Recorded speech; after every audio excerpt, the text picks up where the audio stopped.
Oi, tudo bem? Seja bem-vindo ao módulo 2, Estratégias Avançadas de Investimentos. Fazendo um resumo do módulo 1, os conceitos fundamentais, o que vimos no módulo 1? O que é um investimento? As variáveis que afetam a rentabilidade. Vimos os investimentos de renda fixa, Tesouro Direto, CDB, LC, LCI, LCA, debêntures, CRI e CRA. Vimos renda variável, ações, fundos imobiliários, fundos de investimento. Também vimos as filosofias de investimento, o que é day trade, swing trade, buy and hold, value investing, como montar sua carteira de investimentos. No módulo 1, a gente viu as características de cada investimento, as vantagens e desvantagens, quais são de curto prazo, médio prazo ou longo prazo, quais são de baixo risco, risco moderado ou alto risco, mais arrojados. Então, após estudar o módulo 1, você já consegue saber qual investimento que é mais adequado de acordo com o seu perfil de investidor e com os seus objetivos. Agora, no módulo 2, nós vamos ver 4 estratégias para montar a carteira.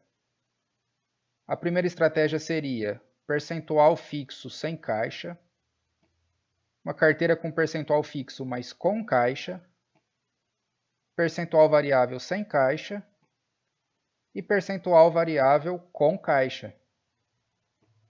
O que será comum em todas as estratégias? Primeiro, reserva de emergência. Antes de montar qualquer carteira de qualquer uma dessas estratégias, é fundamental que você monte sua reserva de emergência primeiro. Segundo, análise fundamentalista. Em todas essas estratégias, nós utilizaremos a análise fundamentalista para escolher os ativos. Terceiro, diversificação. Para diminuir os riscos da carteira, é fundamental que se diversifique em ativos diferentes e ações diferentes, de empresas diferentes, setores diferentes, tanto em renda fixa quanto em renda variável. A diversificação é muito importante para diminuir o risco não sistemático. E aportes mensais. Em todas as estratégias será necessário realizar aportes mensais, ou seja, todo mês será necessário que você destine uma parte da sua renda que será destinada para os investimentos, para montar a carteira. Então, falando sobre a reserva de emergência, quais são as características? A reserva é para momentos de crise, imprevistos, desemprego, alguma coisa que aconteceu que você vai precisar de uma quantia de dinheiro imediata para estar solucionando o problema. A reserva deve ter de 6 a 12 vezes o seu custo de vida mensal. E essa reserva ela vai estar investida em um investimento que tenha liquidez e baixo risco. Liquidez é aquilo que você pode resgatar a qualquer momento, que você não precisa guardar um vencimento e toda vez que você precisar do dinheiro, ele vai estar à disposição para você estar resgatando. Então, vamos dar esse exemplo aqui. Vamos supor que o seu custo de vida seja R$ 3.000. Então, a quantidade mínima da sua reserva de emergência vai ser 3.000 vezes 6, que dá 18.000. E uma quantidade ideal de reserva de emergência seria 3.000 vezes 12, que dá 36.000. Então, onde que você deve investir a sua reserva de emergência? No Tesouro Selic, em um CDB com liquidez diária ou num fundo de renda fixa DI. Então, antes da gente montar nossa carteira de investimento, é fundamental que a reserva de emergência esteja pronta primeiro.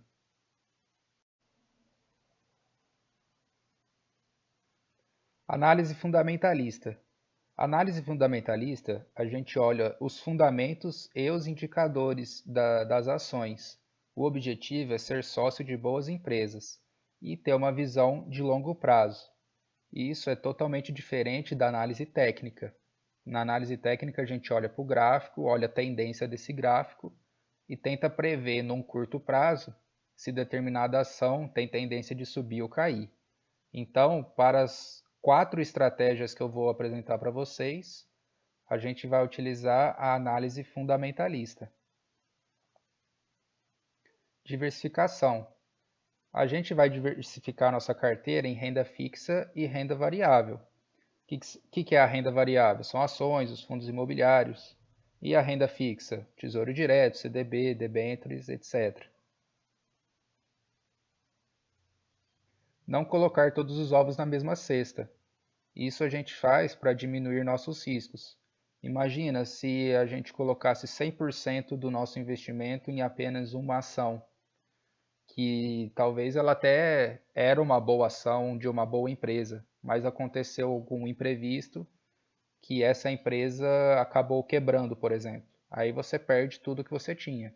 Agora, se você diversifica entre várias empresas e vários investimentos diferentes, se um deles dá errado e acontece algum imprevisto, você não vai ser tão afetado assim.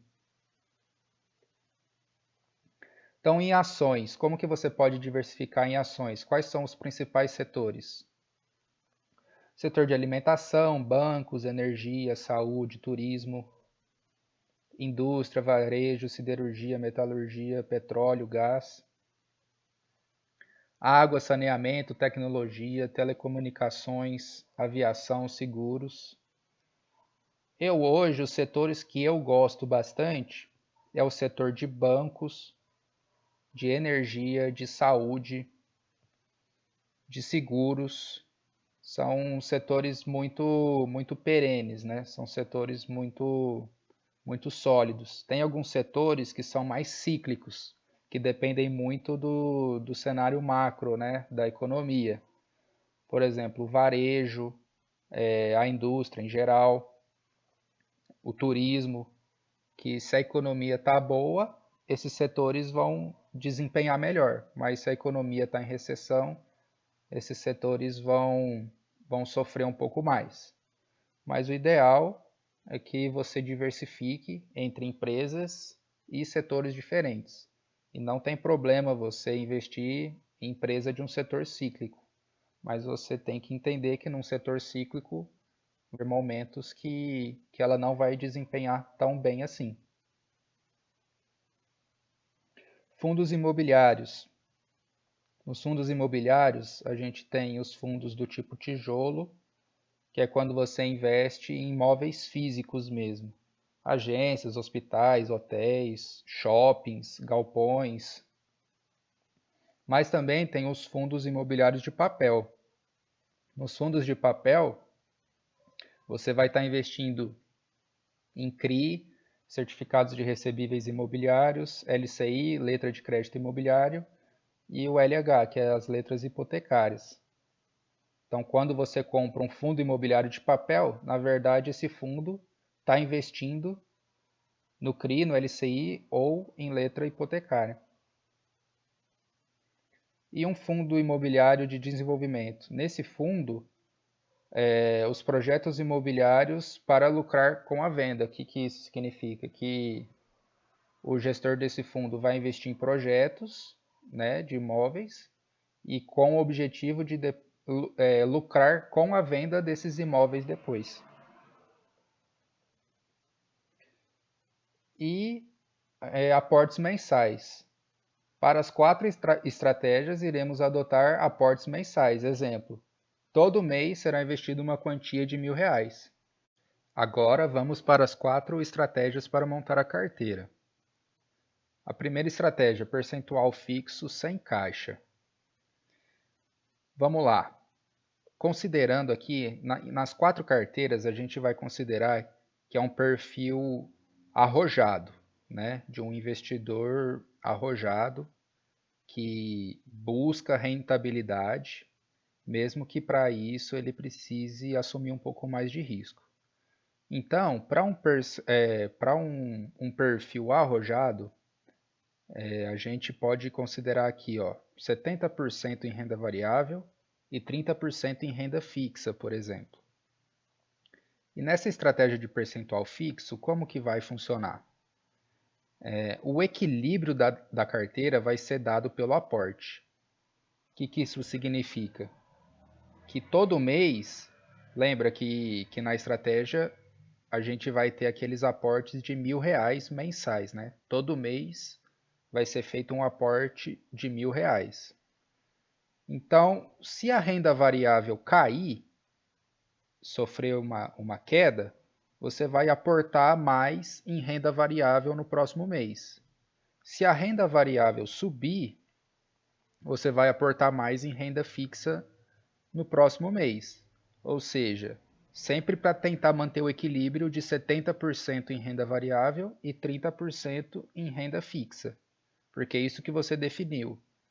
Por causa do seu perfil de investidor, esse perfil 70-30 é o que vai te deixar confortável. Então, os aportes vão servir para manter esse equilíbrio. Então, se a renda variável subir, aportar em renda fixa. Se a renda variável cair, aportar em renda variável. Olha só, exemplo. Tá vendo que agora o percentual caiu para 67% em renda variável e 33% em renda fixa? Então, olha só, você tinha 7.000 em renda variável e 33.000 em renda fixa. Supondo que a renda variável sofreu uma queda e agora você tem 6.000 em renda variável e 3.000 em renda fixa, agora você ficou com esse percentual aqui, de 67% em renda variável e 33% em renda fixa. Só que o seu objetivo é sempre manter esse percentual por volta do 70-30. Então, o que você tem que fazer? No seu próximo aporte, olha lá, o seu próximo aporte de 1.000 deverá ser 100% em renda variável. Porque fazendo isso, aí o equilíbrio vai voltar para 70-30. Então, essa é a estratégia, percentual fixo sem caixa. O equilíbrio da carteira é dado pelo próprio aporte. A vantagem dela, né, de não ter caixa, é o seguinte: o caixa é basicamente um dinheiro parado. Eu vou falar um pouco mais sobre o caixa depois, mas o caixa é um dinheiro parado. Ele vai ter baixa rentabilidade, é como se fosse a reserva de emergência. Mas então considere sendo um dinheiro que não faz parte da sua carteira de investimento. É um dinheiro que está separado da carteira. Então, a vantagem de você investir sem ter caixa é que, na teoria, seu dinheiro nunca está parado, né? O seu dinheiro sempre está investido em alguma coisa que está rendendo. E o caixa seria um dinheiro parado. Mas eu vou explicar depois o porquê que você deveria ter caixa, dependendo da sua estratégia. Então, olha só, percentual fixo com caixa. Tá vendo que além da carteira agora, você também vai ter um dinheiro em caixa, que é um dinheiro que também pode ser chamado de reserva de oportunidade. Então, ó, o equilíbrio da carteira é dado pelo aporte, porém, uma parte dele será destinado para o caixa. Por exemplo, dos R$ 1.000 de aporte, todo mês você pode colocar R$ 900 na carteira e R$ 100 você coloca em caixa, na sua reserva de oportunidade. Para que isso? Porque o caixa ele vai servir para momentos de oportunidades, que a renda variável cai muito, que as ações caem muito, você consegue comprar bons ativos com preços bem atrativos. Então, o caixa vai ser usado para isso, para aproveitar essas oportunidades. Se você não tivesse o caixa, essas oportunidades você teria que aguardar o seu aporte mensal para estar aproveitando, né? E às vezes, se você for esperar, às vezes a oportunidade já passou. Às vezes, quando você fosse receber, né, a sua renda mensal e só aí você iria fazer um investimento na carteira, a oportunidade já passou. Então, quando você tem o dinheiro em caixa, quer dizer que quando surgir a oportunidade, você vai estar preparado para realizar uma boa compra no investimento. Então, ó, em momentos de crise, o caixa ou reserva de oportunidade será usado para comprar bons ativos a preços bem atrativos. O caixa ele vai estar investido nos mesmos investimentos que você iria investir para uma reserva de emergência, ou seja, você está preocupado com liquidez. É aquele investimento que você pode resgatar a qualquer momento.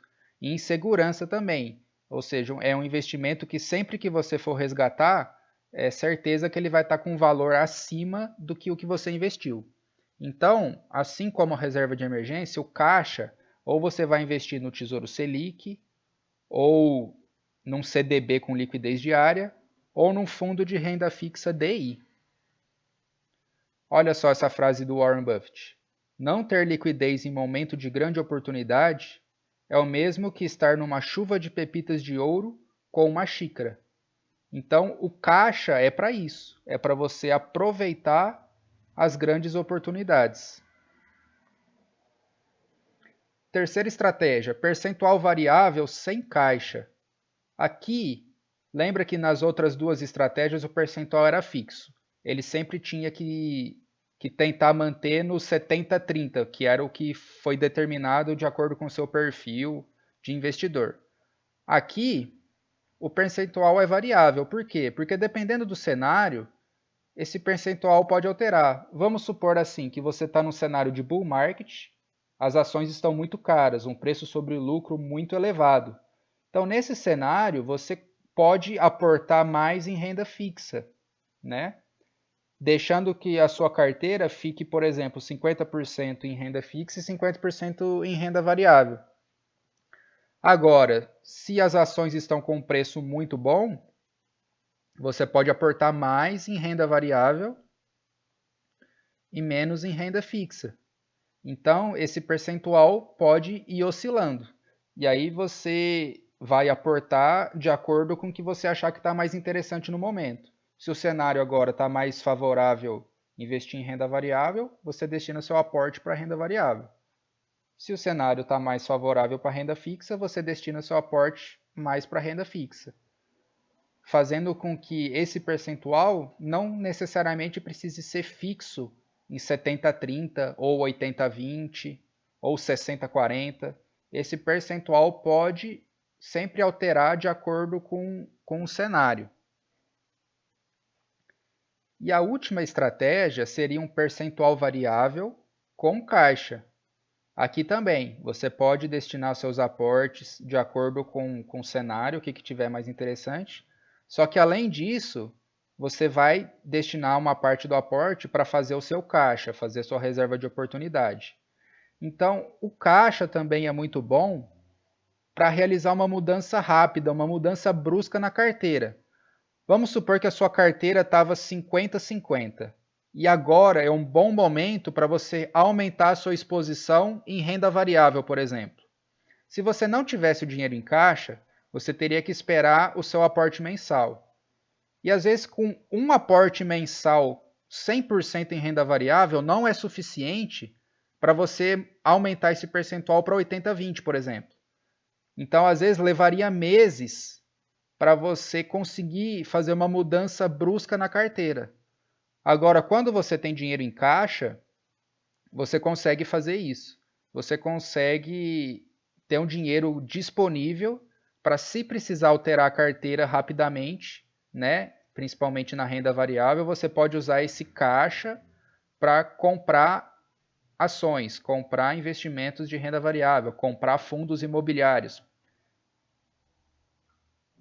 Então, investir em empresas subvalorizadas é como comprar $1 com uma moeda de 50 centavos, que é isso que acontece nas crises. Nas crises, você consegue comprar uma coisa que vale, uma coisa assim, uma ação, um investimento que vale R$ 50 e ele está custando 30. E isso é a diferença de preço e valor. Preço é o que você paga, valor é o que você leva. Então, vamos supor que as ações de uma empresa A estejam custando R$ 10 e as ações da empresa B estejam custando R$ 20. Qual que é mais cara, qual que é mais barata? Você pode pensar assim, as ações da empresa B são mais caras, porque elas custam R$ 20, e as ações da empresa A são mais baratas, porque elas custam R$ 10. Mas não é assim que funciona. Por quê? Vamos supor que a empresa A, que está custando R$ 10, só que o preço justo dela seria R$ 8. Então, se o preço justo dela é 8 e ela está sendo negociada por 10, então ela está cara. Agora vamos supor a empresa B que está sendo negociada por R$20. Só que se o preço justo dela for 25, então ela está barata. Entende a diferença? Essa ação da empresa B que custa 20, ela está mais barata do que a ação da empresa A que custa 10, porque a ação da empresa A que custa 10, o preço justo é 8. E a ação da empresa B que custa 20, o preço justo é 25. Então essa está mais barata. Conclusão. Sempre, independente da estratégia que você escolher, você precisa ter sua reserva de emergência pronta antes. Só assim você vai ter tranquilidade e segurança para montar a sua carteira de investimentos. Essa carteira vai ser dividida em renda variável e renda fixa de acordo com seu perfil. Quanto mais conservador você for, maior o percentual em renda fixa. Quanto mais arrojado você for, maior o percentual em renda variável. E você pode optar ou não por fazer caixa. Qual é a vantagem de ter dinheiro em caixa? É aproveitar as oportunidades que aparecem em grandes crises. E qual que é a desvantagem de ter dinheiro em caixa? É um dinheiro, teoricamente, que está parado. Então, o que acontece se demorar muitos anos para ter uma grande oportunidade, né? Uma grande crise em que os preços ficam muito baratos? Quer dizer que você vai ficar com muitos anos com dinheiro em caixa, sendo que esse dinheiro podia estar investido na carteira em algum investimento que renderia mais. Então, o caixa, você abre mão de ter o dinheiro investido na carteira, mas em grandes crises o caixa vai ser usado para comprar bons ativos com preços muito atrativos. Então isso vai de cada um. Tem muitas pessoas que não gostam de ter dinheiro em caixa, gosta de ter só a carteira de investimentos e a reserva de emergência. E tem pessoas que gostam de ter dinheiro em caixa para aproveitar as grandes quedas. Eu, particularmente, gosto de ter dinheiro em caixa para aproveitar as oportunidades. Lembrando também da diversificação. Dentro da renda variável, você vai diversificar em ações de empresas diferentes, de setores diferentes, e fundos imobiliários também, às vezes um fundo de papel, ou um fundo de tijolo, um fundo de desenvolvimento. Ou seja, você diversifica aqui dentro. E na renda fixa, você também pode diversificar em títulos prefixados, em títulos pós-fixados, em títulos mais de longo prazo, em títulos de curto prazo, médio prazo. Você também diversifica. Isso é muito importante na carteira, fazer essa diversificação. Uma boa quantidade para você diversificar em ações é entre 10 e 20 ativos. Menos do que 10 ativos de ações, você está pouco diversificado. Aí você não elimina o risco não sistemático. Entre 10 e 20, você já consegue eliminar consideravelmente o risco não sistemático. E acima de 20, já não faz tanto sentido a diversificação.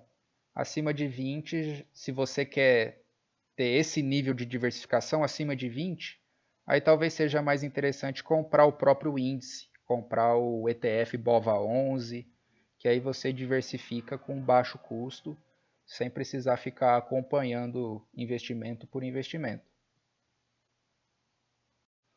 No módulo 3, a gente vai ver análise de ação de ações por indicadores. Com o módulo 3, você vai aprender a fazer uma análise e escolher uma boa empresa para se investir através dos indicadores. Bom, esse foi o fim do módulo 2, espero que tenha gostado. Não deixe de me seguir lá no Instagram, @lucas_investimentos, que eu sempre posto bastante conteúdo para ajudar vocês lá. Obrigado!